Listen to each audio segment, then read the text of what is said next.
마을이 진짜 세상을 구할 수 있다고 믿고 들어오셨는지, 혹은 긴가민가 해서 들어오셨는지, 그렇게 믿고 싶은 분이 들어오셨는지 모르겠습니다. 그러나 이제 주류 언론에서는 간디의 그 마을이 세상을 구한다는 사상은 시대착오적인 사상이다. 오죽하면 또 인도에는 간디가 없다라는 제목의 책도 나온 바가 있어요. 그 말은 즉 뭐냐면은 지금 세상이 철저하게 마을을 소외시키고 마을의 등골을 뽑아서 도시를 매겨 살리는 구조로 돼 있기 때문에 간디의 사상이 시대착오적이라는 건 반은 맞습니다. 그러나 반은 틀립니다. 왜냐하면은 간디도 만약 마을을 방치하고 도시 중심으로 계속 그렇게 발전해 나가다가는 비극적인 결말을 맞을 것이다 라고 예측을 했어요. 그러고선 그러한 비극적인 상황을 맞이하지 않으려면 마을 중심으로 사회 발전을 해야 된다 하고 책을 쓴 것이 그 마을이 세상을 구한다입니다. 그런 제목으로 책을 쓰지는 않았어요. 다만 이제 간디가 살아생전 관련해서 수많은 글을 쓰고 발언을 했는데 그것을 이제 편집자들이 글을 모아갖고 책을 낸 거죠. 이게 아마 1962년인가 아마 그때쯤 나온 것 같아요. 간디가 그런 글들을 썼던 것은 1930년대쯤 됩니다. 그러니까 그때 당시에는 인도가 사실 거의 90%가 마을 중심으로 사람들이 살고 있었기 때문에 간디는 현실적으로나 이념적으로나 충분히 마을이 세상을 구한다는 생각을 갖고 그 글을 썼을 것입니다. 그러나 이제 지금 21세기 이 2024년 시점에서 보면은 그야말로 시대착오적으로 뭐 보일 수밖에 없죠.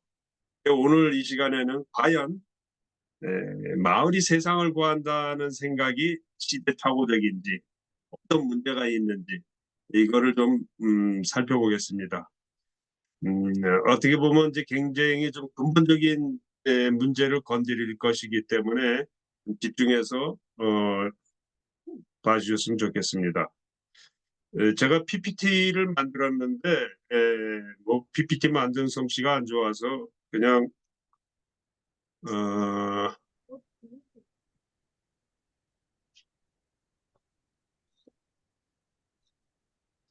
예, 이제 잘 보이시죠? 네네, 예, 예, 예, 예, 진행하시면 되겠습니다. 네. 됐어요. 예, 예.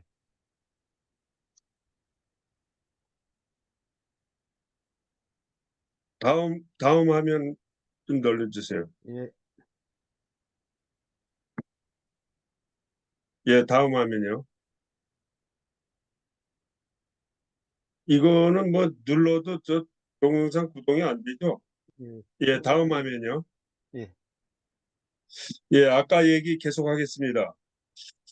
그 여기 낸 금액들이 사실은 약정액이 이 필요 구모액의 0.2%밖에 안 돼요. 이 선진국들이 이 기후위기의 손실을 보는 가난한 나라들을 돕기 위해서 돈을 내는 것에 0.2%라는 건 뭡니까? 그냥 네 도와줄게 하고 생색만 내는 것에 불과하죠. 아무런 의지가 없다는 거죠. 근데 그럼에도 불구하고 주최국이 아랍에미레이트라서 1억을 냈는데 자기네가 석유 팔아서 돈을 벌었기 때문에 탄소 위기를 전 세계적으로 조장하고 있는 거 아닙니까? 석유 수출해서 돈 벌었으니까 이게 제일 많이 냈죠. 주최국이고 독일은 아, 자타가 공인하는 그 환경을 중시하는 나라이기 때문에 아마 1억을 낸 것 같고 영국은 왜 이렇게 미국보다도 많이 냈냐? 영국은 전 세계의 영연방을 거느리고 있기 때문에 그 대부분이 또 제3세계고 그러다 보니까 많이 낸 것 같아요. 근데 미국은 진짜 해도 너무합니다. 전 세계에 오염물질을 가장 많이 배출하는 나라인데 1750만 달러밖에 안 냈어요. 안 낸 게 아니고 내겠다고 약정을 한 겁니다, 이게. 작년에. 예? 근데 이 리스트에 경제 규모 10위에 해당하는 한국은 아예 약정도 안 했어요. 그러니까 참 기후 위기에 대해서 관심이 없다는 거죠, 한마디로. 예. 다음 넘겨주세요. 예? 이게 내가 넘길 수가 없나? 예. 다음은 전쟁인데, 여러분들 잘 아시다시피 지금 뭐 이스라엘 가자지구 전쟁하고 우크라이나 러시아 전쟁, 지금 또 아프리카의 사헬 지구에서 나이지리아 옆에 콩고 뭐 그 위쪽으로 말리 이쪽으로 난립니다. 쿠데판하고 나라들끼리 전쟁하고 그거를 러시아가 뒤에서 뒷받침해주고 프랑스가 이제 뭐 군대를 빼느니 마느니 하고 거기도 전쟁 중이에요 지금. 그리고 중동 전체에서 지금 어, 홍해를 지나다니는 선박들한테 그 예멘의 후티족들이 그뭐 미사일 발사하고 전쟁이 지구상에서 끊이질 않고 있습니다. 근데 우리가 국내에서 1년 동안 그 탄소 전략한다고 탄소 발생 안 한다고 뭐 자동차 배기가스 줄이고 뭐 난리를 쳐봐야 전쟁터에서 미사일 한 발 쏘면 끝입니다. 네. 그 한 발로 그냥 다 소용없는 거예요. 그러니까 이 전쟁이 이렇게 계속되고 있는 한은 기후위기 극복은 어, 상상할 수가 없는 거죠. 자, 그다음에 이제 불평등입니다. 불평등도 길게 얘기 안 하겠습니다. 이 불평등은 아주 구조적이고 역사적으로 아주 오래된 것인데, 결국은 이 자본주의 체제는 불평등으로 인해서 파탄을 맞이하게 될 것이다라고 많은 학자들이 얘기하고 있어요. 이제 불평등에 관해서 아주 그 멋진 동영상이 있어서 제가 가져왔는데 이게 보여드릴 수가 없어서 참 유감이네요. 다음 넘겨주세요. 그래서 그러면 이 기후위기, 전쟁, 불평등이라는 위기의 근본은 뭐냐? 저는 두 가지라고 봅니다. 하나가 자본주의고 하나가 국가입니다. 아, 이 자본주의라는 것하고 국가가 결합하면서 이것이 전 지구를 하나의 유통망으로 묶어내고 국가들끼리 끊임없이 이 경쟁을 하면서 전쟁도 나고 지배도 하고 착취도 하고 환경 파괴도 나고 이런 것이죠.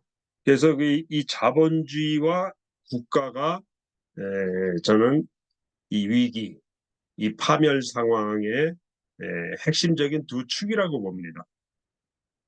근데 이것을 이제 사회학에서 다른 용어로 말해요. 근대화라 그럽니다. 혹은 근대성. 그러니까 19세기 이래로 근대화 과정을 거쳤는데 그 근대화 과정이 결국은 지금과 같은 대위기를 불러왔다. 이렇게 말을 합니다.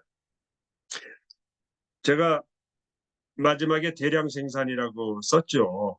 이건 뭐냐면 이 앞에 얘기한 뭐 근대화라든지 자본주의 국가라든지 이런 것들의 핵심 키워드가 대량 생산입니다.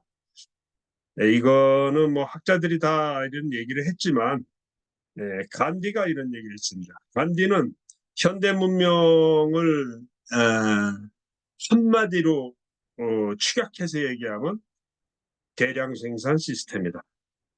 그래서 현대 문명, 현대 사회가 가지고 있는 모든 문제를 해결하는 데 있어서 대량 생산 문제를 해결하지 않으면은 구원의 방법은 없다. 이렇게 얘기합니다. 그러니까 간디의 눈으로 봤을 때 대량 생산이야말로 가장 큰 숙제다. 그렇게까지만 말씀을 드리고, 그러면 자본주의와 국가가 문제인데 우리가 중간에 사회주의라는 것을 겪었어요. 그럼 사회주의는 도대체 뭐냐? 여러분이 아시다시피 사회주의 혁명이 뭐 공산주의 혁명이라고도 부르죠.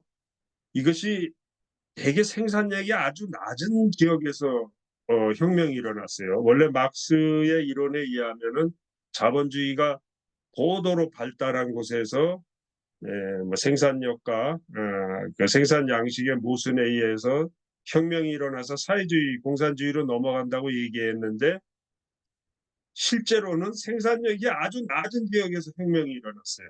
러시아에서 일어났고 중국에서 일어났고 제3세계에서 사회주의 혁명이 일어났어요. 뭐 베트남도 그렇고요. 남미, 뭐 쿠바 뭐 이런데, 북한 이런데 생산력이 굉장히 낮은 데서 일어났어요. 그러다 보니까 이들 나라들이 혁명은 성공을 했는데 그 나라 주변은 전부 자본주의입니다. 그러니까 그 자본주의로부터 자신을 보호하기 위해서 혹은 자신이 일으킨 혁명을 이웃에 전파하기 위해서 어, 엄청난 활동을 하죠. 근데 그게 개인의 활동으로 되는 게 아니기 때문에 국가가 개입해서 그러한 활동을 합니다. 그래서 사회주의 혁명이 일어났지만은 사실상 속을 들여다보면 국가 전체의 그 총자본을 국가화해서 어, 사회주의 대 자본주의가 진영 대결을 벌이는 양상이 됐습니다.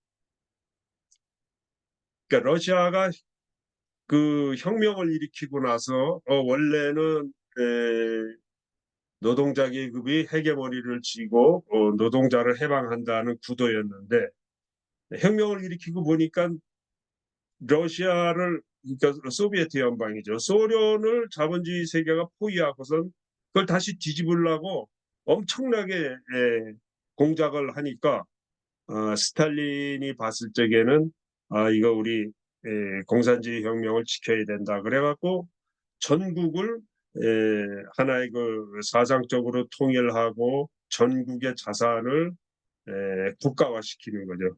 그래갖고 사회주의가 더 우월하다는 걸 과시하기 위해서 어, 엄청나게 국민을 거의 그 노예화할 정도로 국력 신장에 나섭니다. 그러니까 이 인민의 해방이라든지 이런 것다 물거품이 돼버린 거죠. 그래서 어떻게 됐습니까? 결과는 자유진영, 소위 그 자본주의 진영한테 패배하죠. 마치 그 참새가 황새 쫓아가다 가랭이 찢어지는 꼴로 그렇게 사회주의가 패배합니다.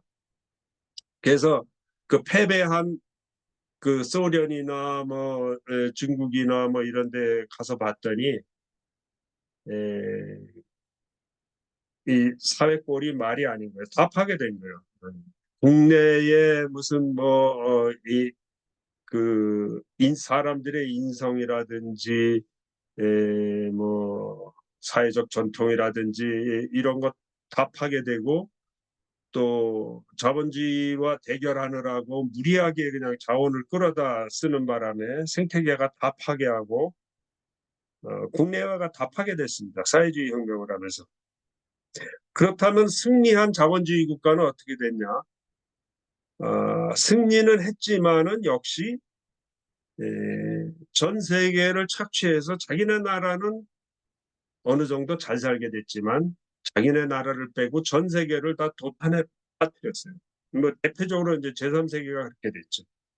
어, 소위 제국주의 정책을 하면서 제3세계를 전부 도탄에 빠뜨리고 제3세계 나라들을 갈갈이 찢어놓고 서로 쌈붙이고 이래갖고 그러면서 전 세계에서 자원을 끌어다가 산업을 일으키면서 지구 생태계 전체를 파괴했죠. 이게 결과적으로 얘기하면 사회주의는 자본주의를 극복하기 위해서 사회주의 혁명을 일으켰는데 이게 진영 간 대결을 하는 사이에 사회주의 국가는 국내적으로 생태적으로 다 파괴되고 자본주의 선진국들은 전 세계를 파괴하는 꼴이 됐죠. 근데 이제 문제는 자본주의 선진국이 승리를 했는데 그 승리의 결과물은 그 나라의 그 소수의 부유층들만이 전유한다는 사실이죠. 미국을 여러 번 가보신 분들은 알겠지만은 미국의 중산층 이하는 사실 솔직히 말해서 제3세계나 똑같아요. 끔찍합니다, 거기. 저도 이제 미국에서 유학을 해서 그런 동네에서 하숙을 하고 그래서 잘 아는데 그냥 제3세계예요. 미국의 그 중하층들 살아가는 거 보면은 그러면서 미국은 자기네의 어떤 경제력과 기술 이런 거를 전 세계에 퍼뜨리면서 니들도 노력하면 우리 같이 이렇게 잘 살 수 있다 하는 환상을 계속 퍼뜨립니다. 어떤 영화라든지 음악이라든지 모든 수단을 다 동원해서. 다음 넘겨주세요. 그러니까 자본주의든 사회주의든 이런 국가 중심으로 발전한 결과 모조리 다 파멸하고 말았다는 거죠. 이제 이 전체 과정을 학자들은 이제 근대화 또는 이제 근대성이라고 얘기를 해요.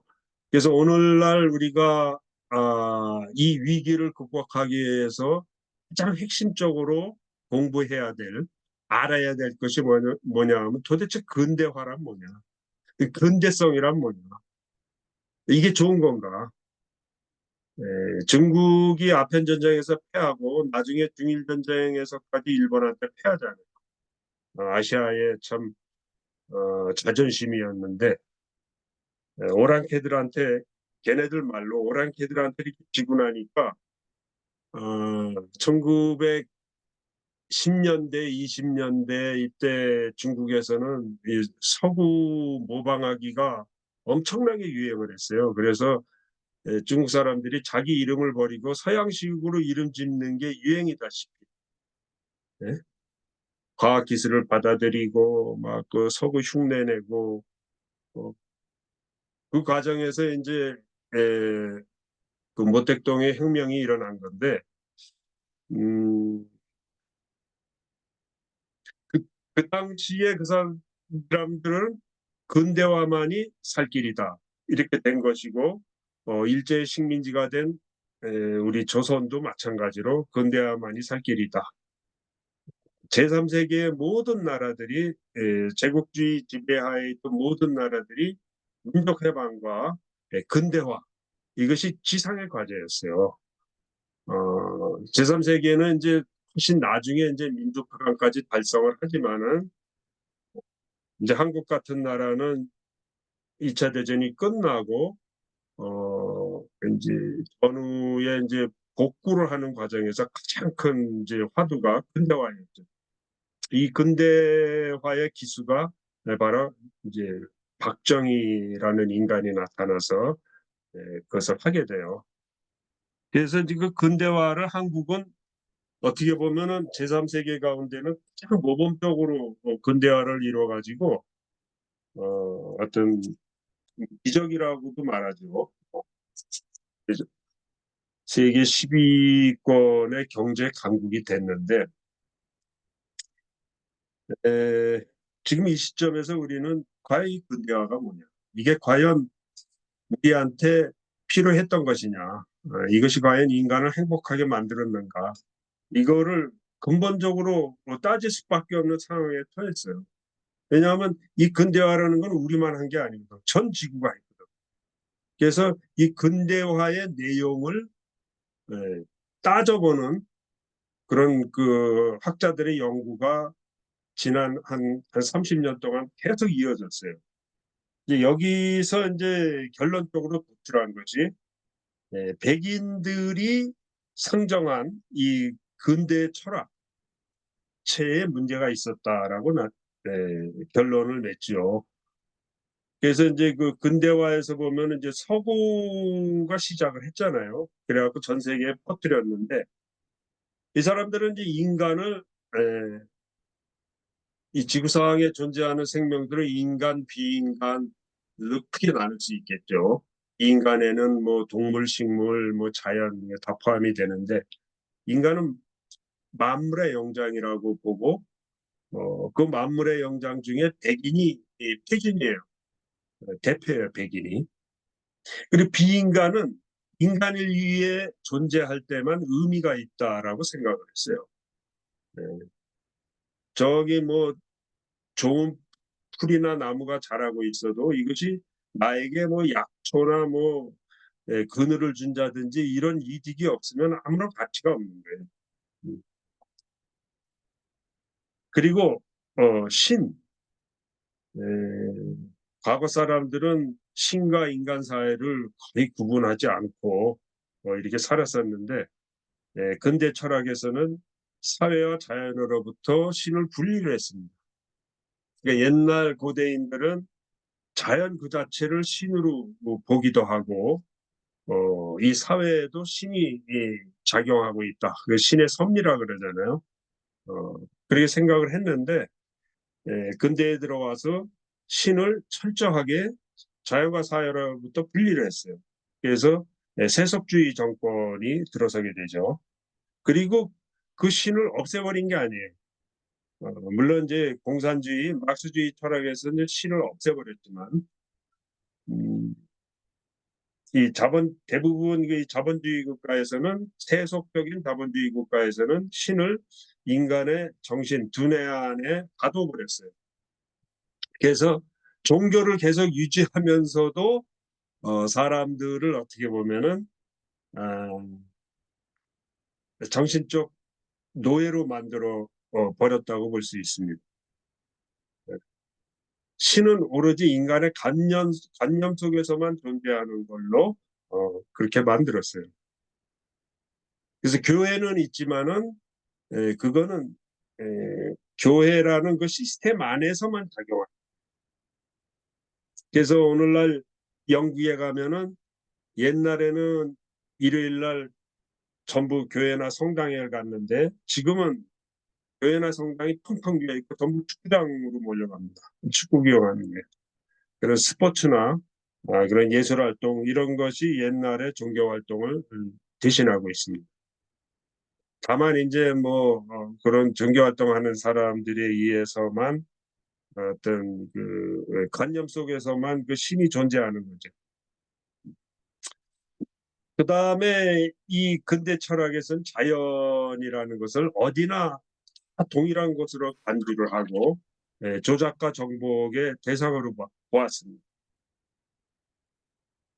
그리고 문화는 백인 문화가 표준화되는 다문화주의를 확립을 하고 이것을 서열화했습니다. 즉 백인 문화가 인류가 성취한 문화의 최상위 문화다. 표준이 되는 문화다. 다른 지역에 사는 사람들은 백인 문화를 따라 배워야 제대로 된 인간이 된다. 이러한 어떤 생각을 근대 교육을 통해서 전 세계에 퍼뜨렸어요. 그래서 이러한 관념을 가지고 전 세계를 지배한 결과 그것이 이제 대국주의고 파시즘입니다. 여기에 반발해서 나온 것이 공산주의 또는 사회주의인데 그 과정에서 아까 제가 전쟁할 때 얘기를 했지만은 2년 대결을 하고 냉전하면서 지구가 더 그냥 비참해졌는데 그러나 사회주의나 공산주의도 결국 서구 백인들이 만들어낸 것이고 이들의 문명과는 똑같았어요. 어떤 물질주의적 성장 이것이 기본이었습니다. 문명 자체가 큰 선상에 있었고 지구의 헤게모니를 누가 잡는가 이걸 갖고 싸웠던 것이죠. 지금은 뭐 사회주의 공산주의 국가가 거의 없기 때문에 의미 있는 사회주의 공산주의 국가가 없기 때문에 이념 대결이 좀 말하기가 좀 곤란해졌지만 사실 중국은 뭐 자본주의죠. 공산당이 지배하고 있는 자본주의입니다. 지금 뭐 북한과 쿠바가 있지만은 그거는 어떻게 보면은 참 설명하기 힘든 국가 체제입니다. 자본주의라는 거대한 바다에서 참 기적적으로 살아남은 어떤 그 특이한 체제이죠. 에, 그래서 이러한 그 제국주의 파시즘이 세계를 지배하면서 전쟁이 격화되고 환경 파괴가 가속되고 불평등이 더 심화됩니다. 아까 말한 세 가지 위기가 지금과 같이 자본주의와 국가 중심으로 계속 전개되는 한은 이 위기를 벗어날 수가 없다. 이렇게 얘기할 수 있습니다. 저는 이게 제 개인적인 사견입니다. 지금 뭐 우리가 뭐 민주주의를 한다, 뭐 쟤네는 독재를 한다, 뭐 여러 가지 말들을 많이 하는데 저는 이 지구상에 존재하는 정치 체제는 딱 한 가지라고 봅니다. 그건 파시즘입니다. 여러분들이 미국 하면은 무슨 뭐 민주주의의 뭐 본고장, 무슨 뭐 프랑스, 뭐 영국 뭐 이런 얘기를 하지만 저는 그렇게 안 봅니다. 미국도 그 미국 정치의 본질도 역시 파시즘입니다. 그래서 이 파시즘이 전 지구를 장악하고 있다고 봅니다. 파시즘의 본질은 뭐냐면요. 국가와 자본이 결합해갖고 전 국민을 통치하는 것이 파시즘입니다.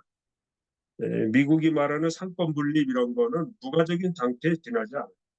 미국이 자국 내에서는 그러한 것들을 작동시켜서 뭐 민주주의 비슷하게 돌아가지만 미국 본토를 벗어나면은 전 세계를 파시스트 권력으로 전 세계를 자기 발 아래 무릎 꿇리는 것이 미국의 지난 대외 정책이었어요. 지금도 계속되고 있고 만약 미국 정치의 본질이 파시즘이 아니라면 그러한 외교 정책을 해서는 안 되죠. 속에 자기 튜브 속에 검은 물감이 있기 때문에 그걸 따면 검은 물감이 나오는 겁니다. 물론 정치학자들은 말도 안 되는 소리라고 미국을 파시즘이라고 규정하는 것을 말도 안 되는 소리라고 반발하겠지만은 제가 말하는 이 미국의 대외 정책의 본질이 파시즘이라는 거를 그 사람들도 부정할 수가 없을 거예요. 어, 자본과 국가가 결합해서 갑질을 하는 것이 그게 파시즘입니다. 다음으로 넘겨주세요.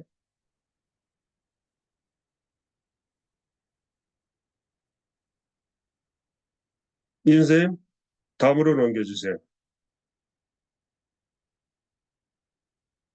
예? 이제 좀 작동을 하는지 키가 안 먹어가지고 잠깐만요.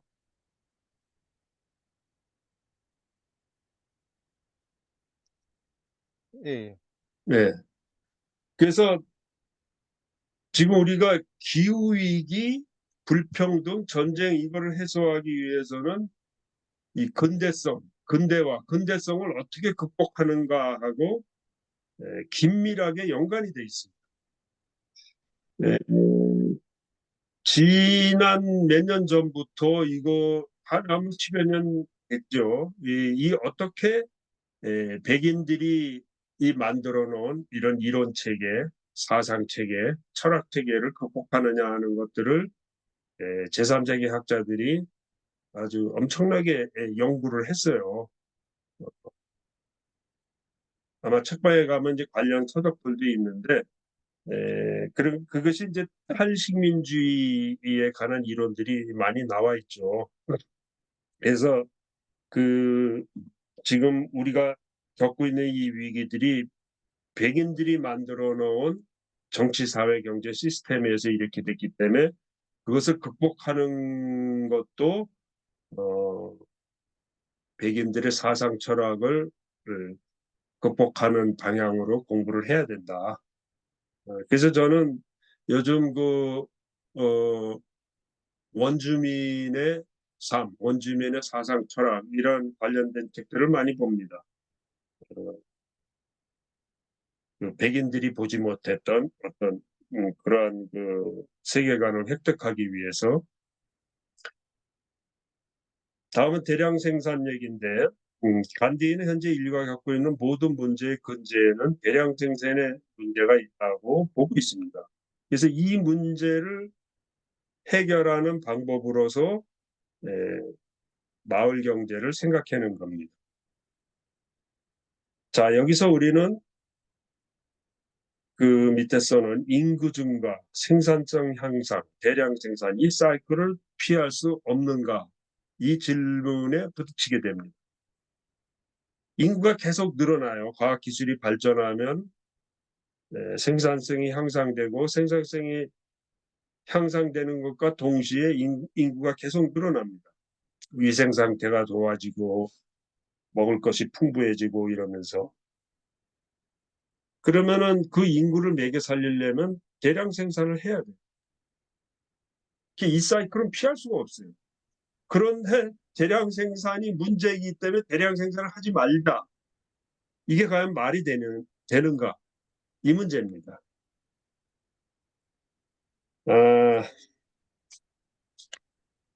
글쎄요. 이 문제는 지금 자본주의 태세에서는 저는 해결할 수 없다고 봅니다. 자본주의가 대량 생산을 포기한다는 건 자본의 증식을 포기한다는 것과 똑같은 말입니다. 그래서 우리는 다른 시스템, 다른 철학, 사고방식을 찾아야만 돼요.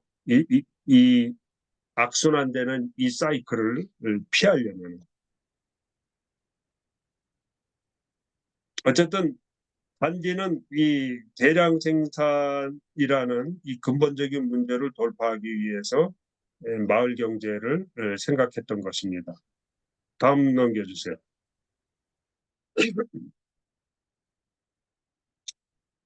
네, 다음이요. 잠깐만, 저도 이게 키가 잘 안 먹어가지고.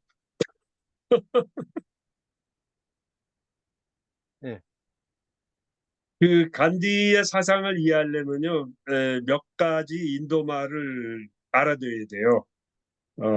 우리말로 해도 되는데, 이제 간디가 이 말을 써서 유행을 시켰고, 또 서구 사회에도 이 말이 널리 알려져 있기 때문에 첫 번째가 이제 스와라지죠. 스와라지. 그 마을이 세상을 구한다 책의 원제 영어 제목이 딜리지 스와라지입니다. 스와라지는 우리말로 자주, 자치, 자립.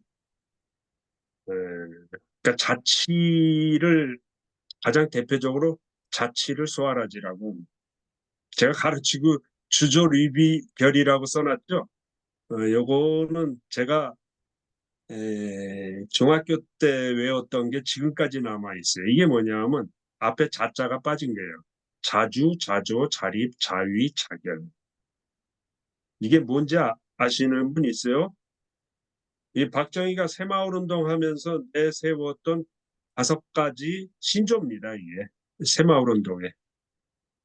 나는 박정희가 새마을운동을 구상하면서 틀림없이 간디의 이 마을 자치를 참조했다고 봅니다. 근데 자기가 이런 슬로건을 내걸고 이렇게 하지 않았다는 것이 문제죠.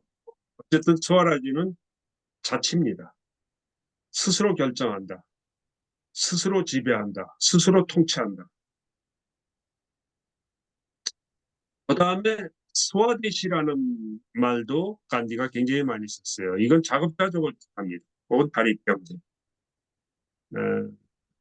그 빌리지 스와데시 하면은 마을이 자급자족한다. 마을이 경제적으로 자립한다. 이런 뜻입니다. 그래서 스와라지가 성립하려면 반드시 스와데시가 있어야 돼. 내가 자치를 하고 스스로 독립을 하려면은 경제적으로 독립이 안 되면은 할 수가 없죠. 그래서 스와라지랑 스와데시는 반드시 함께 가는 겁니다. 우리가 시골에 가서 뭐 귀농을 한다, 자립을 한다 할 때는 경제적 자립이 전제 조건이죠. 다음에 이게 나이탈림이라는 인도 말인데 말이 조금 이상하죠. 이거는 수공업을 통한 교육입니다. 간디 교육의 핵심은 수공업을 통한 교육입니다. 이걸 나이탈림이라고. 이 지금 20세기, 21세기 관점에서 보면 이 말이 안 되는 거죠. 왜 학교에서 수공업을 가르쳐 하고 마을 경제를 일으켜 세우는 것이 간디는 수공업이라고 봤고, 어, 가장 바람직한 교육, 가장 이상적인 교육은 교실에서 선생이 칠판에 대고 뭐 이렇게 끄적거리면서 이 구라를 풀어갖고 가르치는 교육이 아니고 학생들이 실제적으로 수공업을 하면서 스스로 깨우치는 교육이 가장 완전하고 이상적인 교육이라고 봤어요. 그래서 그 대표적인 게 물레죠, 물레. 물레로 실을 자아갖고 파디를 만드는, 옷을 만드는.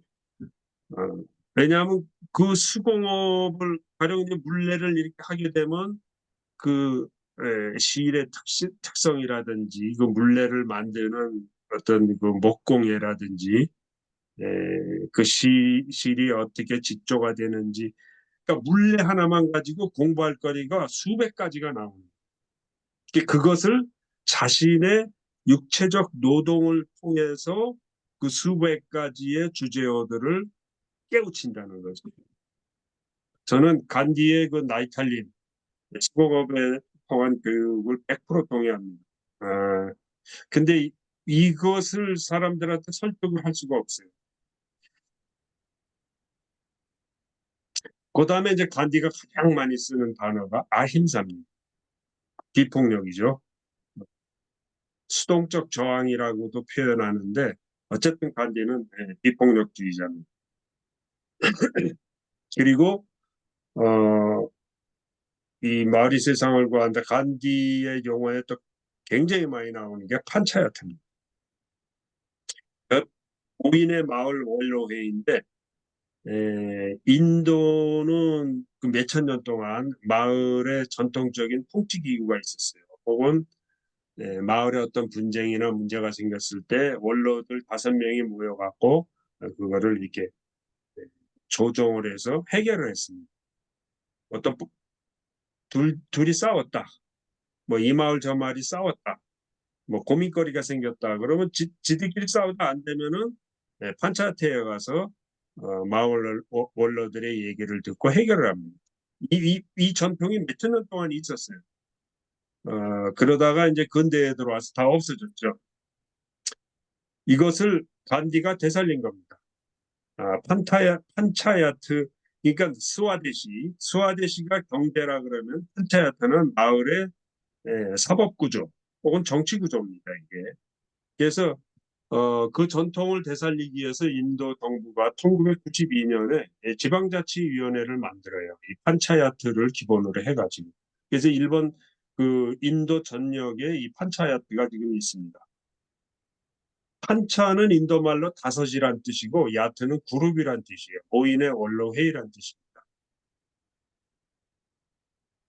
그 현대에 와서 이 판차야트가 어마어마하게 효과를 본 나라가 하나 있습니다. 그 아프리카 르완다 하면 아실 분은 아실 거예요. 한 30년 전에 어마어마한 내전을 겪고 인정 청소를 해서 별로 크지 인구가 1,000만밖에 안 되는 작은 나라인데 100만이 죽었어요. 내전을 벌여갖고 서로 우리나라 그저 옛날 6.25 때 좌우 대립한 것처럼 어마어마하게 서로 죽였어요. 내전이 일어났어요. 그래서 나라가 완전히 황폐화됐는데 이거를 재건했습니다. 오늘날 르완다는 아프리카에서 가장 모범적인 근대 국가가 돼 있습니다. 그 30년 동안에 기적을 일으킨 거죠. 누가 했냐? 똑똑한 대통령이 나와서 그렇게 했어요. 그러니까 르완다의 그 똑똑한 대통령은 한국의 박정희가 모델이었어요. 그래서 한국 정부에서도 그걸 보고 르완다에다 새마을 운동을 던파했습니다. 그 대통령이 지금 거의 25년 넘게 통치를 하고 있습니다. 조금 위험해요, 지금. 너무 오래 독재를 해서. 그런데 르완다를 이렇게 근본적으로 이렇게 전환시켜 놨기 때문에 인기는 여전히 좋아요. 근데 어떻게 그렇게 했느냐? 이 판차야트를 도입한 거예요. 서로 내전으로 죽고 죽이는 게 계속돼 갖고 주민들 간에 어마어마한 갈등이 있었는데 이거를 일일이 다 재판하려 그러면 수백 년이 걸립니다. 그래서 그런 그 원한 관계 갈등을 법정으로 가져오지 말고 마을마다 이런 에, 그 마을 회의, 마을 사법재판소 같은 걸 만들어 가지고 그 루안다 말로 가차차라 그러는데 거기서 자체적으로 해결을 하게 했습니다. 100만 명이 죽었는데 그 원한 관계가 어떻게 심했겠습니까? 그런데 이걸 마을에서 자체적으로 서로 용서하고 화해하고 보상을 해주고 이러면서 한 20년 만에 이걸 치유를 한 거예요. 거의 제가 봐도 좀 기적과 같은 사례입니다. 이 판타야트를 잘 활용한 사례라고 볼 수 있습니다. 그 다음에 이제 세바라는 말도 알아두시면 좋습니다. 이 봉사라는 말. 그람, 그람이라는 말도 알아두셔야 돼요. 인도 말로 마을이라는 뜻입니다. 그래서 그 당시에 인도를 휩쓸었던 정치 사상이 마을주의였는데 1930년대, 40년대였대요. 그걸 그라미즘, 마을주의라 그래요. 인도말 그람이 마을이기 때문에 영어로 village죠. 이 세바는 봉사인데 이 말이 왜 중요하냐면 간디가 그리는 그 세상은요. 어, 인간의 욕망대로 사는 세상은 반드시 비극적인 결말을 초래하게 된다고 봤어요. 그래서 그 사회가 유지가 되려 그러면 개개인이 남을 위해서 봉사를 해야지만 그 사회가 정상적으로 유지된다고 봤습니다. 그래서 간디는 이 세바라는 것을 굉장히 중시했어요. 근데 이 세바하고 그람을 붙이면 세바그람이 되는데 인도 중부에 가면 간디 아시람이 있어요. 그 간디 아시람의 이름이 세바그람입니다. 혹시 이분 여러분 중에 갔다 오신 분들이 있을지도 모르겠습니다. 저는 여기 가봤어요. 세바그람이라는 데를. 간디가 어떻게 마을 공동체 혹은 이 마을을 만들기 위해서 세워놓은 일종의 모델 마을입니다. 세바그람이. 근데 가보면은 진짜 엄청나게 단순 소박 그 자체입니다. 이러고 어떻게 살지 할 정도로 밥 한 그릇하고 반찬 2개, 밥 먹는데 그릇이 서너 개도 안 돼요. 제가 감옥살이를 오래 했지만 감옥에 사는 죄수들보다도 더 간소하게 먹습니다. 여기서는. 근데 아무튼 그러한 마을을 유지하기 위해서 사람들이 이 봉사하는 이런 자세로 어, 살아야만 되는 거죠.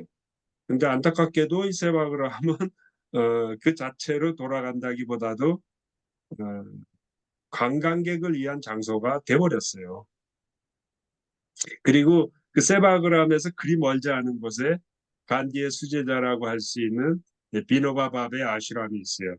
거기도 세바그람과 같은 수준의 아주 극도의 그 단순 소박한 삶을 유지하는 마을은 아니고 일종의 수도원인데 거기도 분위기가 비슷합니다. 이렇게.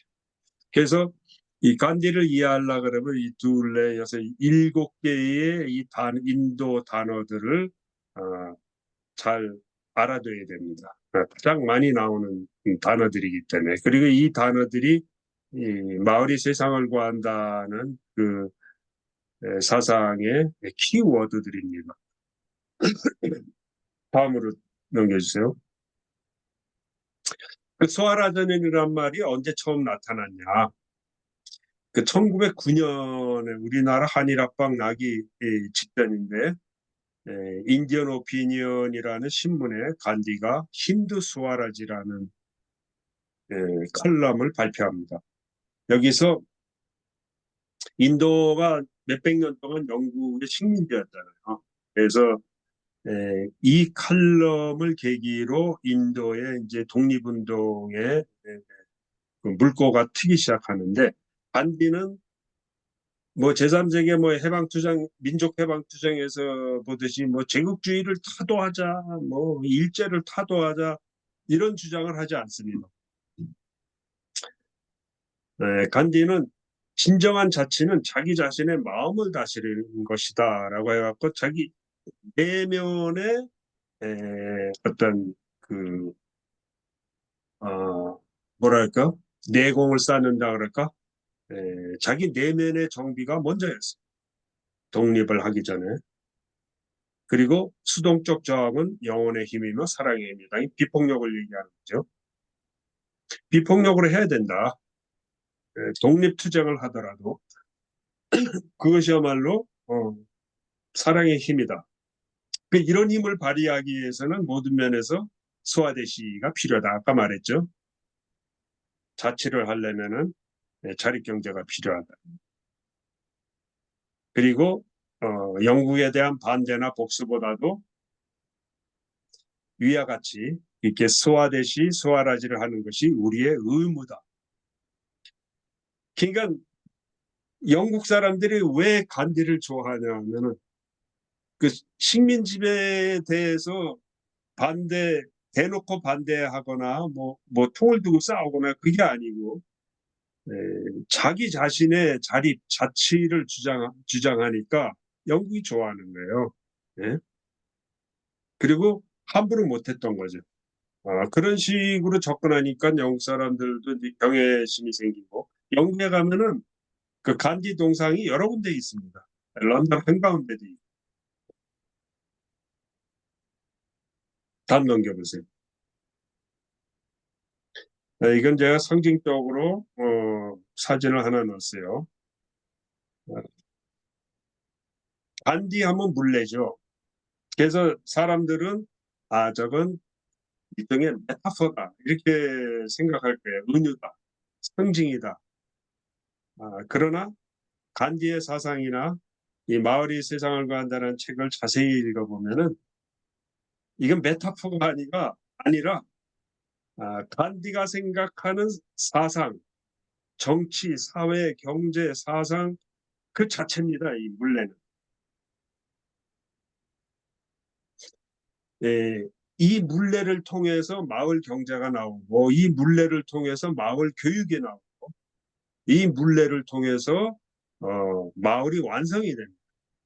그래서 그 시스템을 적어놓은 것이 그 마을이 세상을 구한다는 책이에요. 제가 일본에 그 마을 운동하는 사람들 갔더니 이 물레가 상징하는 어떤 그런 그 시스템은 어디로 가버리고 이 간디가 멋져 보여서 그런지 이 물레 만드는 거를 갖다 일본 사람들이 열심히 만들어 갖고 보급하더라고. 하여튼 그 기발한 아이디어로 이 자기 손으로 만든 다양한 물레들을 만들어서 막 자랑하고 그러는 걸 봤어요. 재미는 있는데 그게 이 일본의 마을 경제하고는 아무 상관이 없다는 거죠. 그냥 호기심, 취미, 관광 상품으로 만들었다는 거죠. 그러나 간디에 있어서 물레는 마을 경제 그 자체였습니다. 다음에 간디가 바라는 라이프 스타일을 저는 네 가지로 꼽았어요. 단순, 소박, 봉사, 자발적 반환입니다. 이것이 예, 마을이 세상을 구한다 했을 때 그 마을에서의 삶, 개인적 그 삶의 형태는 단순 소박, 봉사, 다발적 반항입니다. 다음에 간디가 생각하는 사회는 어떤 사회냐? 탈중심, 농촌 중심, 인간 중심, 비탁주의, 비폭력, 봉사와 자기희생. 제가 이제 옆에 뭐 가족 공동체, 지역, 광역, 국가 이 점점 넓어지죠, 범위가. 이건 뭔 얘기냐면 개인은 가족을 위해서 봉사를 해야 된다. 가족을 위해서 희생해야 된다. 이거고 가족은 공동체를 위해서 희생을 해야 되고 공동체는 지역을 위해서 희생해야 되고 지역은 광역을 위해서 광역은 국가를 위해서 봉사하고 자기 희생해야 된다. 그리고 국가는 세계를 위해서 해야 되는데 제가 이 슬래시를 걷죠. 세계가 국가 단위로 쪼개져 있기 때문에 서로 경쟁하고 대결하기 때문에 세계를 위해서는 더 이상 희생이 일어나지가 않아요. 대신에 여기서 전쟁이 일어나는 거예요. 전쟁이. 예? 국가들끼리. 그래서 간디는 전쟁을 없애려면 국가 없는 민주주의를 해야 된다. 국가를 없애야 된다. 이런 생각을 했어요. 어떻게 보면 간디는 아나키스트입니다. 탈중심 민주주의를 해야 된다. 탈중심 민주주의는 마을 자치고 마을 공화국이다. 마을이 하나의 공화국으로서 기능을 해야 된다. 그리고 이런 것들이 전쟁을 안 하려면은 세계 정부가 필요하다. 이것이 진정한 민주주의라고 얘기를 했고 그 기초가 이제 아임사 스와라지 비폭력과 자치입니다.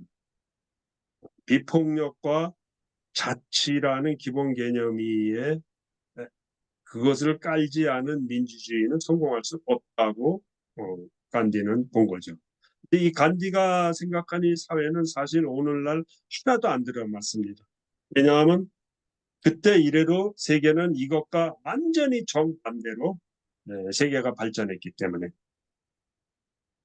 그러니까 간디의 사상은 시대착오적이라고 사람들이 생각하는 거죠. 그러나 간디가 생각한 것에 정반대되는 방향으로 세계가 발전한 결과 우리가 총체적인 위기에 직면하고 있습니다. 우리가 이제 지금 다시 간디의 이 생각을 뒤돌아보는 이유는 이 위기를 극복할 수 있을까 하는 관점에서이죠. 그래서 그것을 모조리 반대로 하면 되는데 그게 이제 벌써 뭐 100년 전에 7, 80년 전이죠. 간디가 다 제시를 했던 거죠. 다음 넘겨주세요. 어, 나이탈림을 아까 제가 설명을 했는데 제가 왜 더 썼냐면 중요한 한 가지를 얘기하려고. 물레는 수공업을 통한 교육과 마을 경제를 건설하는 도구다. 간디의 교육 철학의 핵심이다. 두뇌는 손을 통해 교육돼야 한다. 칠판이나 책을 통해서 공부하는 것은 지적 희롱에 지나지 않는다라고 간디 얘기했어요. 우리가 두뇌를 발달시키려면 반드시 손을 통해서 해야 된다. 노동을 통해서. 그래서 그 다음에 이제 생계를 위한 노동이라고 썼는데 육체에 필요한 것은 육체에 의해 공급돼야 한다. 이게 간디의 지론입니다. 이건 저의 지론이기도 합니다. 두뇌에 필요한 거, 가령 내가 어떤 글을 통해서 혹은 음악을 통해서 위로를 받고 싶으면은 그럼 육체를 동원 안 해도 돼요. 그냥 뭐 책을 읽거나 뭐 음악을 들으면 되니까.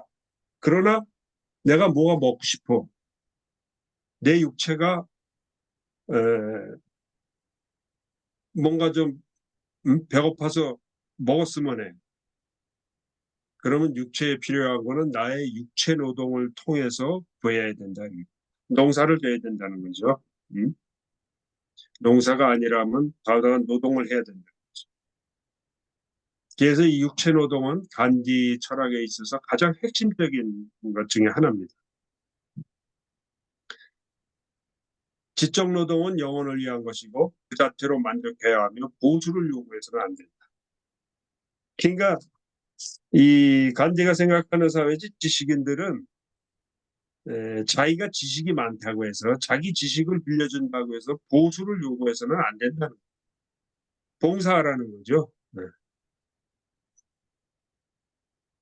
우리는 지식이 많을수록 돈을 많이 받죠. 이런 사회가 가능하냐? 마을 경제에서는 가능하다라고 얘기해요. 그러니까 지식인들도 자기가 뭐가 먹고 싶으면 자기가 육체 노동을 해야 돼요. 네? 예수님도 목수라는 직업을 가지고 육체 노동을 했습니다. 죽을 때까지. 네? 뭐 돌아다니면서 이렇게 구라만 핀 게 아니에요. 예수님. 육체 노동을 통해서 자기 입에 들어가는 것은 해결을 했습니다. 이 간디 사상의 저는 가장 중요한 점이라고 봅니다. 저도 뭐 가장 대표적인 먹물 출신이지만 사람들이 뭐 지식인이라고 얘기하지만 저는 노동하지 않는 지식인은 경멸합니다. 자기 입에 들어가는 거는 자기의 육체 노동을 통해서 해결해야 됩니다. 이것이 그 사회의 기본이 돼야 됩니다. 그러지 않으면 사회는 반드시 불평등과 갈등에 휩싸이게 됩니다. 궁극적으로 생존을 위한 노력을 상호봉사를 위한 노력으로 바꾸는 일이 인간의 승리가 됩니다. 그러니까 인간이 승리를 한다. 우리가 그 인간에 대해서 잘 살았다고 하는 것은 그런 육체 노동을 기본으로 하면서 자기가 갖고 있는 지적 능력을 서로 남을 도와주는 데 썼을 적에 인간 사회가 제대로 된다라고 생각하는 거죠. 상호 봉사를 위한 노력으로 바꾸는 일이 그것이 이제 인간 사회의 성공이라고 얘기하는 거죠.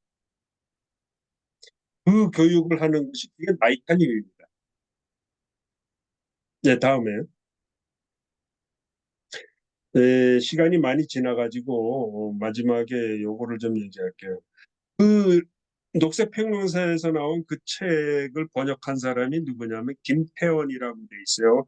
혹시 김태원이 누군지 아는 사람이 계시는지 모르겠는데 김태원이라는 분은 돌아가신 그 녹색평론 발행자이신 김종철 선생님의 사모님입니다.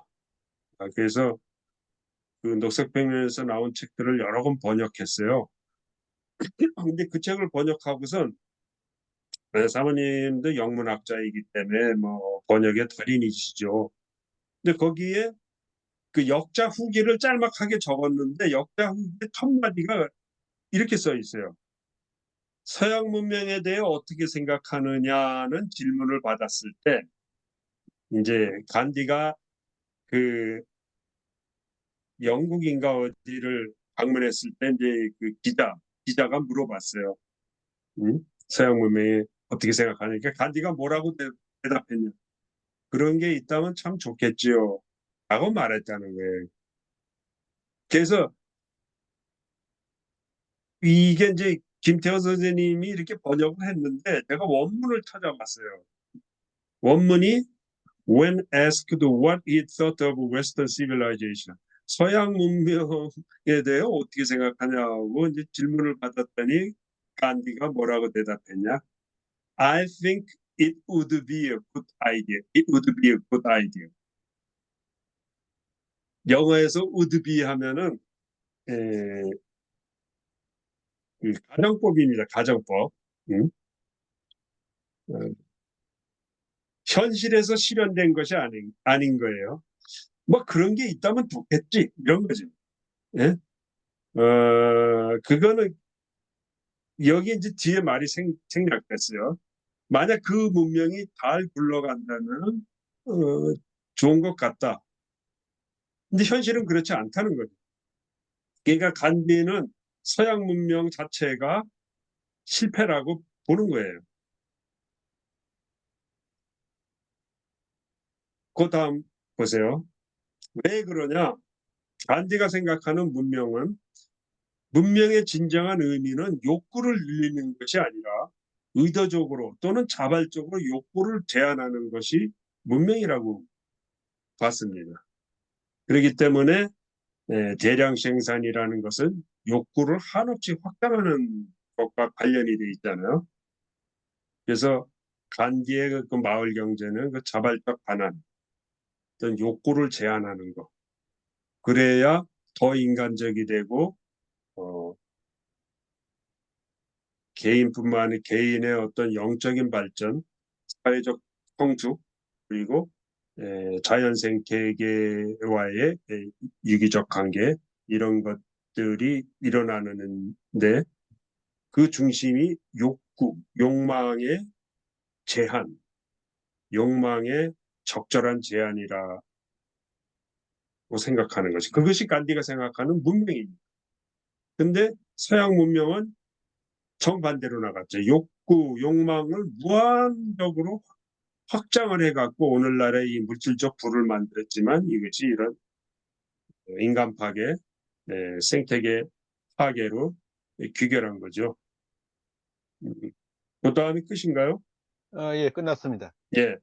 이상으로 마을이 세상을 구한데 그 기본적인 사상을 제가 말씀드렸는데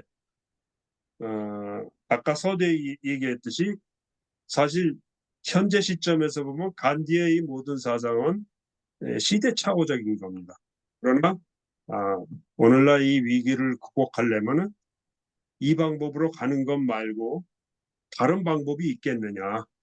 있으면 제발 알려다오. 그것이 제 입장입니다. 그러나 지금 전 세계적으로도 도시화의 비중이 점점 높아지고 있어요. 지금 우리나라도 거의 90%가 도시에 몰려 살고 있고 지방이 소멸하고 있는데 이런 상황에서 마을 경제로 되돌아가자 하면 미친놈이죠. 조선일보 같은 데에서는 완전히 미친놈 취급합니다. 그런데 미치지 않고서야 이 위기를 어떻게 극복하겠습니까? 그래서 저는 이 위기를 극복하려면 다 미친놈이 돼야 된다. 아니면 미친년이 돼야 된다. 이렇게 말씀드리고 싶습니다. 일단 말씀 마치겠습니다.